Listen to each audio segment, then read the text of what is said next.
Hello மக்களே, welcome to Siva vlogs. இன்றைக்கி ஆயுத பூஜை. இந்த நாள் எப்படி போச்சுன்றதை பற்றி தான் இந்த வீடியோவில் பார்க்க போகிறோம். வாங்க வீடியோவில் போகலாம். நான் காலைல எழுந்ததுமே சீரக தண்ணியை குடிச்சிட்டு தான் அந்த நாளே ஸ்டார்ட் பண்ணுவேன். அப்புறம் குளிச்சுட்டு ரெடி ஆகிட்டு வந்துட்டேன். என்னடா இது செல்ஃபு ஃபுல்லாக புக்காக இருக்கே அப்படின்னு பார்க்காதீங்க. நான் கவர்மெண்ட் எக்ஸாம் ப்ரிப்பேர் பண்ணிட்டுருக்கேன், அதனால தான் இவ்வளோ புக்ஸு. அடுத்து நம்மளோட வண்டியை வெளில எடுத்து விட்டு ஃபுல்லாக தொடச்சி க்ளீன் பண்ணியாச்சு. அவ்வளோதான், நம்மளோட வேலை முடிஞ்சிடுச்சு அப்படின்னு நினைக்கும் போது தான் வீடு ஃபுல்லாக பூசை போடணும் அப்படின்னு சொல்லிட்டாங்க.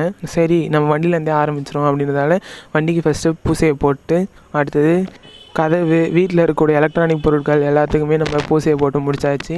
முக்கியமாக ஆயுதமான கத்தி, கடப்பாரை, நம்மளோட புக்குமே மிகப்பெரிய ஆயுதம், அதுக்கும் போட்டு வச்சுட்டு நானும் பட்டையை போட்டு சாமி கும்பிட ரெடி ஆயாச்சு.